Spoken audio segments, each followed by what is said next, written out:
health. Yeah, I plan to sell a book and I plan to make it really successful.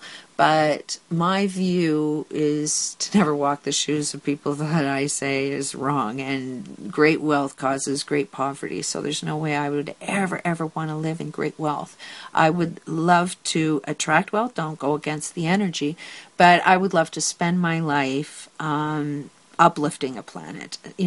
There is a way of bringing opportunity to everybody. And if it's funneled through a book or it gets started or in influences or starts a change in a better direction, that's the way I'd rather do it. Peace and love out. What I wanted to say is, ironically, Charles Manson has said these words, that society created me. I am a reflection of what you wanted, which is like, this guy was a genius, which is why they had to keep this man locked up in solitary confinement, because he would influence way too many people to see exactly what it is that they were doing. Society very much created Charles Manson. Why do I bring that up? Because society created me. Everything that I'm doing is created and influenced from my experiences society has all agreed to. You've all agreed to the rules and laws and medical and how all of the rules and ways we live our life all over the planet. Everybody's agreed to it. Even I have agreed to it. I have agreed that we should live our lives based on what is right and wrong according to our justice system. Now I know a little better, and I go against an entire globe that wants to see right and wrong based on what a judge would say. A judge is prejudice. A judge can never walk in the shoes of poverty, and he will always look on. Well, if I was in that guy's shoes, this makes a lot more sense. He's more logical than that guy that's poor because he's just a bum. He's got a whole pile of excuses of why he can't get a job done. But we're not going to, the hammer that keeps hitting this guy on the head that you're in court for, and this, victim's trying to say, hey, stop hitting me over the head with the hammer. It's not right. Well, a judge is going to see that hitting you over the hammer is making this guy a lot of money. It's making me money. I have stock in that. I make extra money making sure this guy hits you over the head with the hammer. So a judge is never, ever going to see the perspective of somebody that's not in his shoes. That, he can't walk a mile in somebody else's shoes to justify somebody else's behavior. So he can only justify bad behavior based on wealth if a judge is wealthy. If a judge is poor, he's going to base his biases on the poor and always take advantage of the rich. So everything that I do, I am a reflection of my experiences. I'm reacting to everything that's going on in the planet. How I choose to walk in that planet, how react is up to me. And, from where I'm standing, it's like, I'm smoking. I got a bitch of a time smoking. I have this life rule that says life is supposed to be eternal. I know that if I smoke, I'm going to end up dying. But at the end of the day, it's like, what's the point in me quitting smoking when my government, my family, my, universe all says, we're going to poison you in the air. We're going to poison you in the food. We're going to make life so hard you can't even work or feed yourself or, life is going to affect you. If our rules are we don't care about human life, it's going to affect you in some way, shape, or form. So that is the psychology that keeps me smoking, is when I keep walking forward, I keep drinking my bottles, I keep having no complaints, no excuses. The complaints I have are still there. Why is it I'm still smoking? And it's like, because I still don't want to live in a planet that treats people this way. It's really, really depressing. Okay, so I'm the one responsible for that. So I have to do something with it. I have to turn what my complaint is. I don't like the world I'm living in, so it's my job to change the world I'm living in. What kind of world do I want to live? How do I inspire that world to live? How can I make my living in that world? So I think this year of 2012, ironically, my parents died before this big awakening that I think is going to happen. They didn't make it through that. So I would presume that their lives, their purpose in life, is for us to look at how their lives were lived and how they died and question, is this the way we want our world? Is this the way we want to live our lives? Do we want to, somebody's always going to point a finger at somebody killing somebody. Because, for somebody's life to end, it's all causal. So there's going to be a lot of people that are really, really angry on this planet. So we're going to have an angry planet as long as we don't value life.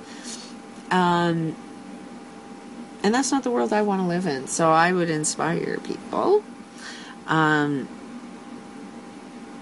Yeah, I'm really, really angry at my brother. I think he did the worst possible thing you could possibly do to another human being, to the most loving human being on the planet.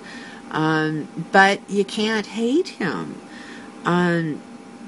You can't put him through a justice system and charge him and put him in jail and treat him like Charles Manson. Even Charles Manson doesn't deserve to be treated the way he was treated. After all, we created him. If we created him, we need to change him into something different. When we want to create something different will show up. So, if you don't want the Charles Mansons on the planet, then the way we love needs to change. Because loving people don't want to do harm to their enemy. Loving people want their enemies to stop doing what it is they're doing. And ironically, my brother wants me to stop what it is that I'm doing. I'm pretty sure he doesn't like me talking. And I'll be talking till the day I die. So he's going to want me to stop talking. I'm going to want him to stop giving me something to talk about. And when we both get what we want, then we get world peace. It's not rocket science. Clearly, my brother wants something. So we just need to figure out what is that something that he wants and give it to him. But we have to look at, it's very similar to like my smoking addiction. My brother would be exactly the same. And my smoking addiction says he wants me to live. Because my smoking addiction wants me to die. And it's like, why do you want to die? Because I want to live in a peaceful world. And my brother is exactly the same way. He would rather me die because he'd live a peaceful world if I was dead. So the deal is my smoking addiction is like, I'm going to teach my smoking addiction, no, life is worth living. Although there's challenges in my life to overcome, I got to constantly put my foot forward in how do I create a world I want to live in. And even though it's very, very small at start, it ends up building each and every day. And it's been a life experience that when you start building on something, it grows. Everything grows. That's part of reality, is you got to start with the small little tiny particle that you can't even see and allow that little particle to spin around until it gets enough information, until it builds into something completely different. Sometimes there's a lot of heat involved in a transformation. To create a perfect pearl takes a lot of irritation. So we are just in our irritation phase of life, and it's a matter of how you want to react to it. I'll still tell the stories. I still will tell my truth, but I got to do it in a loving way.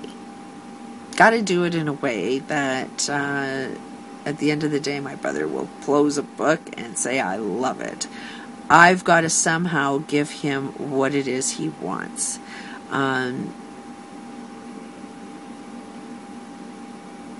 Don't know what that is, but that's life. That's recognizing first that, okay, this is the end result that you want to achieve. Just because you don't know how to get it doesn't mean it's not possible. This is how the universe works. It first comes up with the idea, this is what you want, and then by reverse mechanically, okay, let's pretend in a perfect world this book is already written. What does it look like? What would it say? Can you put yourself in another person's point of view? Like, I'll use YouTube. I'll put it on a website. I'll get it, somebody else's interpretation. What do you think of this? Does this offend you? Am I missing something? The conversations I have every time I post a YouTube video, I get somebody else's different perspective, and it makes me think of something else that needs to be added. So, maybe YouTube is the only way of, building a book that turns what it is that I'm talking within, fragments of 15 minutes here, 15 minutes there. Nobody can understand what it is I'm doing, but clearly I'm doing something because I want something. What is it I want? I want to live in a peaceful, loving world. You cannot develop peace without understanding our wars. You can't solve a problem without understanding what the problem is. You can't see the solution until you understand the problem. Talking about the problem is a painful thing. It's like a black hole. It can rip you apart. It's something that we always fear. We will run away from the problem as much as possible, but we need to go through the problem, through the pain, to come out the other side. So there may be some hard words, and if you're feeling pain, I felt pain too.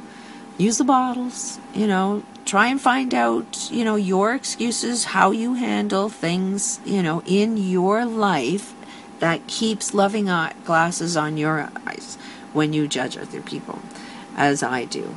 That's the only thing that I can do, is I am trusting those people that, actually have an intention every day to feel love and happiness, actually live a life where I take responsibility and accountability for the things I make excuses for. I am making complaints for as well. I am making a complaint. Yes, my brother caused the death of my mother. I will lay full blame on me. I should have been able to somehow stop and influence my brother in a different way. Didn't know how that was done. I'm still working the problem, still trying to find ways, to get my brother to see the light of a different picture. And the only way that we know that I will have succeeded in what it is that I want to accomplish is my brother is really, really happy. And my sister-in-law is really, really happy. And my niece and nephew are really, really happy. When I get what I want, I'm seeing a smile on their faces. So those are the things that I do. Those are the directions that I'm going into. I'm not scared of speaking the truth. My mother and me did have some differences. The differences that we had, she always seen the love and tried to make the best out of bad situations, agree with all of those things. But I say, you never let anybody treat you like that. You never let anybody disrespect you like that. Right now, my brother has been saying a lot of lies about me, and that's very, very disrespectful. And as long as he's saying lies about me, I think I'm entitled to tell the truth about him. I could be wrong, but I open the door that if I'm wrong, teach me where I'm wrong and how to do it right. Because, it doesn't look like my brother's happy. And as long as my brother's not happy, then I'm not happy. So ultimately, what it is I want is my brother's happiness. So, how do you make him happy? How do you get him to do that? In the book, buy the book. And then we'll have to see, does it work? That has to be the challenge of the book, is at the end of the day, if my brother reads this book, will he be